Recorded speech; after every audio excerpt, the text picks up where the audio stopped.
There is a huge focus on first home buyer grants and incentives, especially in the lead up to the federal election.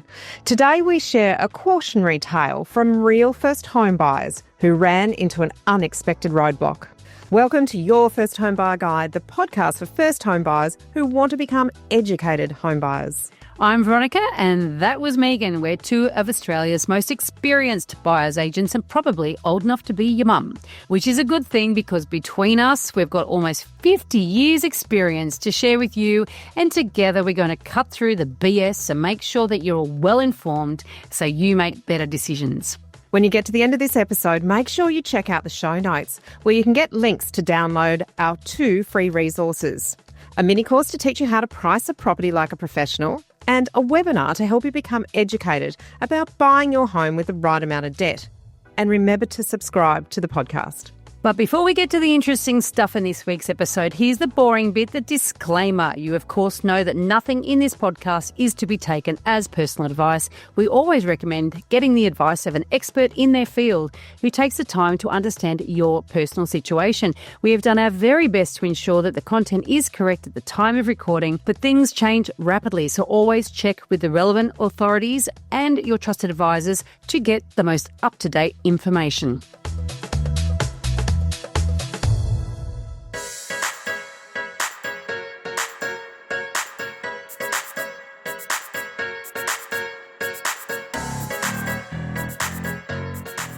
In today's episode, we're talking about something that's quite unexpected and a real unexpected hurdle that some first home buyers encountered when trying to make or take advantage of government incentives. And it really surprised us, and I'm sure it will surprise you too. So keep listening. First and foremost, let's be really clear. We are not giving advice or recommendations about any grants, any schemes, any incentives. We have no political persuasion in this podcast. We are doing this episode to raise your awareness via a real life case study as to the way that 2 different schemes interacted with each other and produced unintended consequences. And in addition, what this story tells us and really highlights is the importance of getting professional advice from a broker and or an accountant. You know, buying property is quite holistic in many ways. You do need to get different advice from different people. And this example really shows how important it is to make sure that when you engage with professionals, you're not engaging with people who step outside their lane, but also you're not engaging with people who don't understand there are other lanes, you know, and I think that that's really important to have people on your team that are really experienced so they can go, hang on a minute, you need to also get advice from somebody else. So let's tell you the story. Yeah.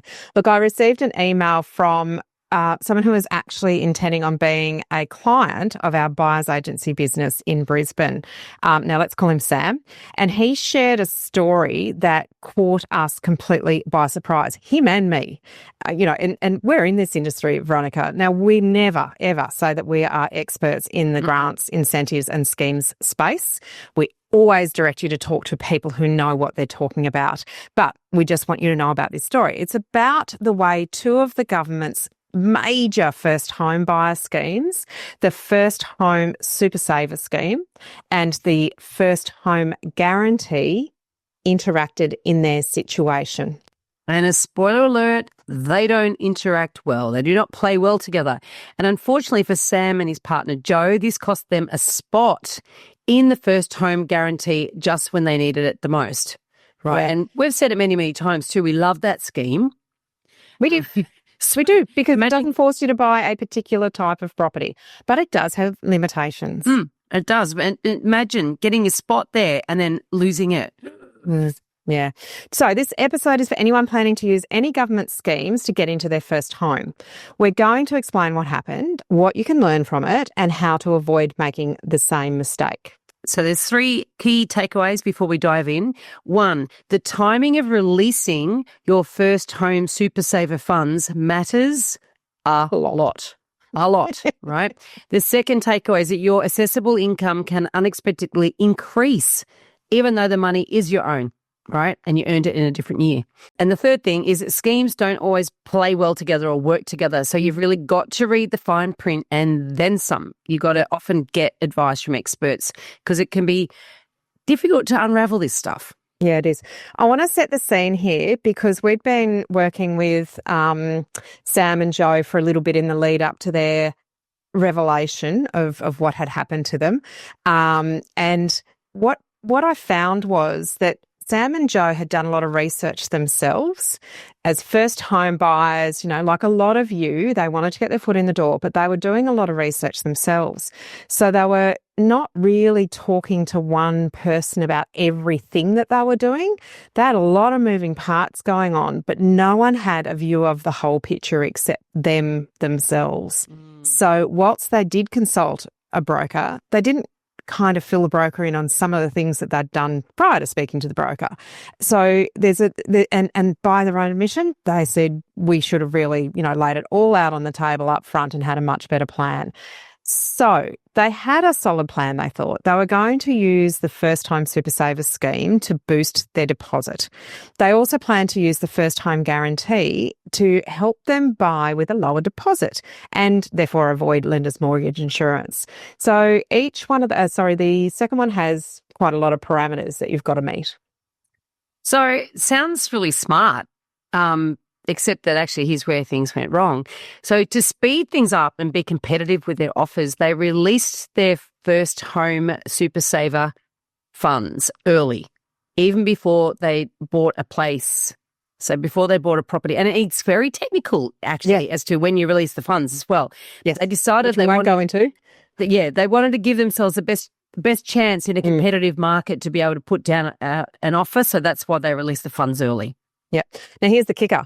When you release money from your super under the First Home Super Saver scheme, I feel like I'm going to fall over that shortly, that amount apparently gets added to your assessable income for that financial year. Who knew? Who would have thought, given that you already earned it in a different year and it's gotten into your super and you've saved money on tax and all that sort of palaver. And what actually happened as a result was that pushed them over the income threshold for the First Home Guarantee. So for the 5% deposit, free LMI guarantee, just like that, they were no longer eligible for the scheme. Oh, ouch. It really hurt because we started a little bit of pre-work with them. One moment they were eligible, and now I have to admit, none of this was disclosed to us. It just wasn't something they thought they needed to tell us, not because they were hiding it. It just didn't occur to them to discuss it. It's a classic example of not knowing what you don't know. Yeah. And, the first thing I would have said was, I think you need to talk to a broker or an accountant about this just to make sure. Anyway, one moment they're eligible, the next they're out, simply because of timing and a technicality. So I'd imagine these things aren't hidden. I haven't read the fine print, but, the eligibility criteria is really clear. But this adding to the assessable income seems to be one that was a real surprise. And this is the thing too, because quite often you would read things if you're not familiar with the way they're written or you're just not familiar with that space, if you like, and you'd read things and it just doesn't register. And whereas somebody who does this day in, day out would go, hang on a minute, bing, bing, bing, bing, bing. So wait till 1st of July. Yeah, let's take a quick refresher on the two schemes. So Megan, you want to kick off? Yeah, the First Home Super Saver scheme. Now, this is current in April 2025. It allows you to save money inside your super fund and then withdraw it later to use for your first home deposit. You can release up to $50,000 or $100,000 for a couple of your voluntary contributions. This is not what your employer contributes. This is your voluntary. Over and above your statutory. Yep. Plus associated earnings.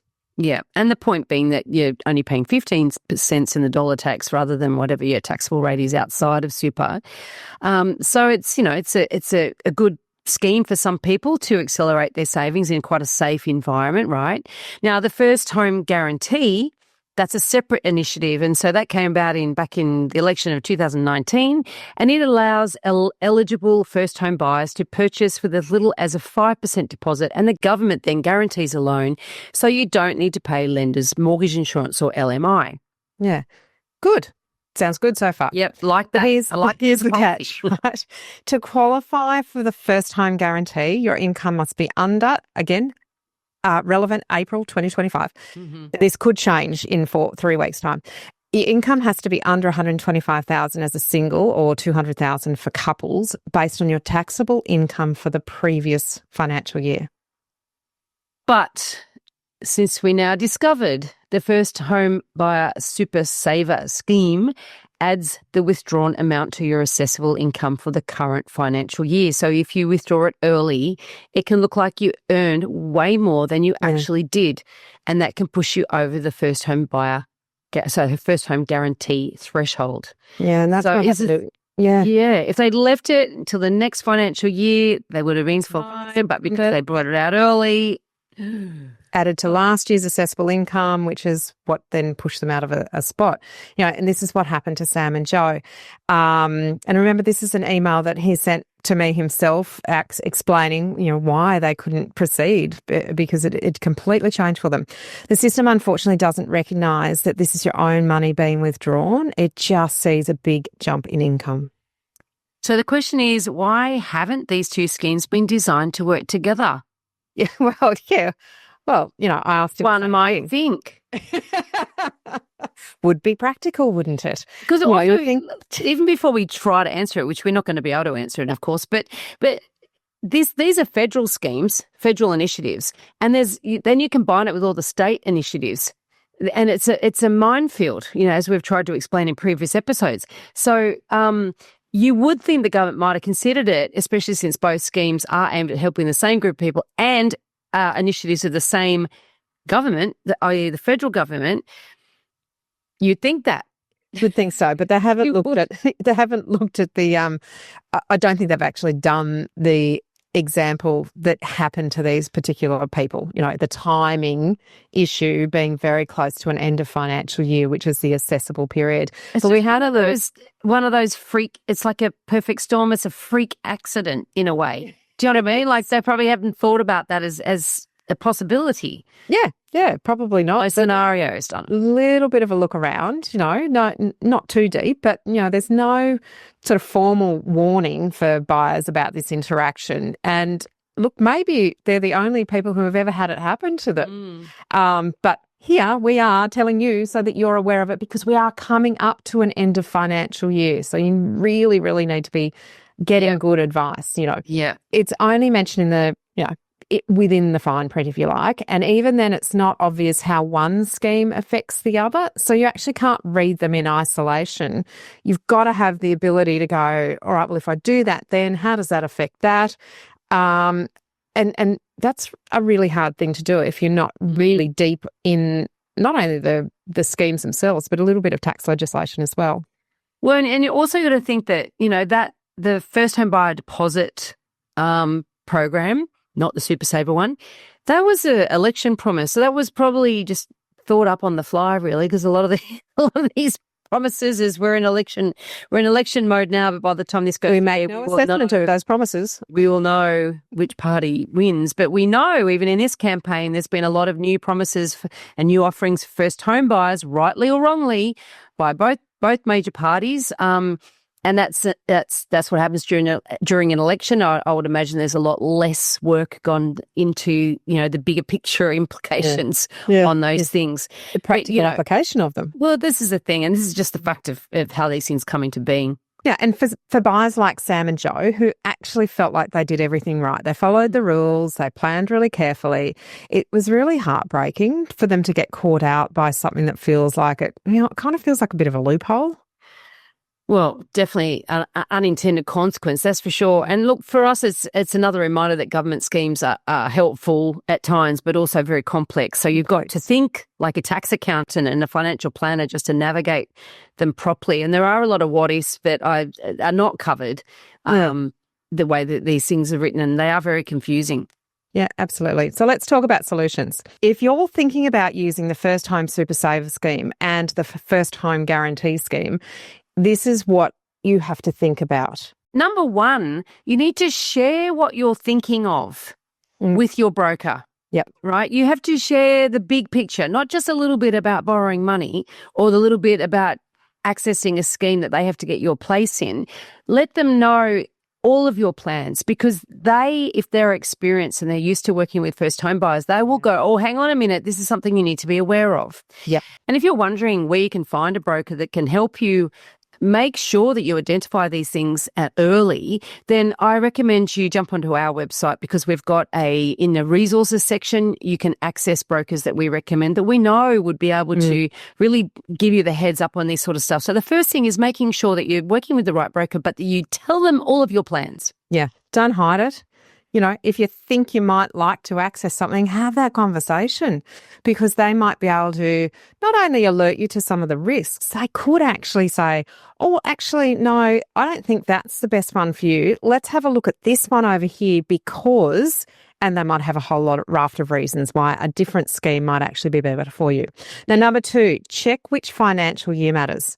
And this is where Joe and Sam got tripped up. The first home guarantee looks at your income from the previous financial year.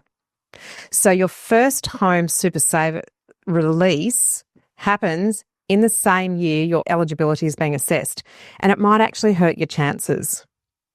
Yeah, so you just have to be very careful there that you're not pulling money too soon. You know, and or too late. Oh, and it's going to nobble you. Yeah. So talk to your broker about that, or your accountant, or your financial advisor, whoever it is that is giving you advice through this. Make sure you keep them informed as to when you're about to when you're thinking you're going to make these withdrawals. Can I just add there, actually, and we're both buyers agents with a lot of experience, and we have a particular passion for first home buyers. I would not, as a buyer's agent, be giving advice in this. A buyer's agent isn't the person that you speak to about this. It's a person who might give you some ideas to then go and speak to an experienced professional about, who knows this inside out. Know your numbers. If your base income is getting close to the limit, any release from your super fund might push you over. So run the numbers with your accountant or broker first. Yeah, despite this unfortunate situation, both of the schemes are really incredibly powerful tools to help first-time buyers get into the market, as long as you understand the risks and what they require of you.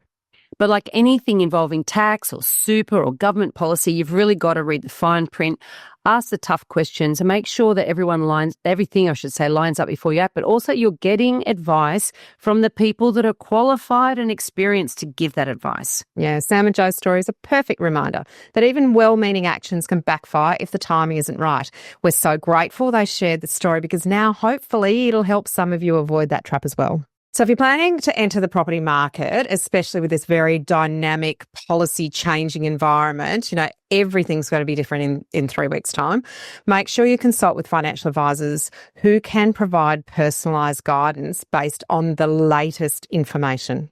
So stay informed, plan carefully, seek expert advice from the right people, make the most of the opportunities available, but avoid potential setbacks as well. And that's it from us for this episode. Big thanks again to Sam and Joe for being so open with their experience. Yeah, it's tricky, but it can work for you too. Too many first home buyers are leaving money on the table and hurting their future selves because they don't know how to do things in the right order. That's what we do. We teach you the exact steps you need to take and support you along the way. We help you move from a state of information overload to feeling excited and in control. You'll learn a clear step-by-step process that takes the guesswork out of buying your first home. You will know exactly what to look for, who to talk to, and how to navigate every stage with confidence, avoiding costly rookie mistakes along the way. We've created your First Home Buyer Guide, a 10-module self-paced course plus online mentoring with us. The course only costs $990 and you get direct access to us every week. You can share the link of any property you're thinking of buying and we can help you work out whether it's an A, B or C grade property or an absolute no-go zone. We even help guide you through your negotiations. Trust me, you'll buy a lot better with our guidance and you'll overpay by an awful lot more than just the cost of the course if you don't know what you're doing. Thanks for joining us. And if you've enjoyed this podcast, we encourage you to join our Facebook group. It's called Your First Home Buyer Guide Australia, and it's your opportunity to connect with us and ask us your questions, which we answer, meaning you can be sure you're not going to get led down the garden path. We hope to meet you soon.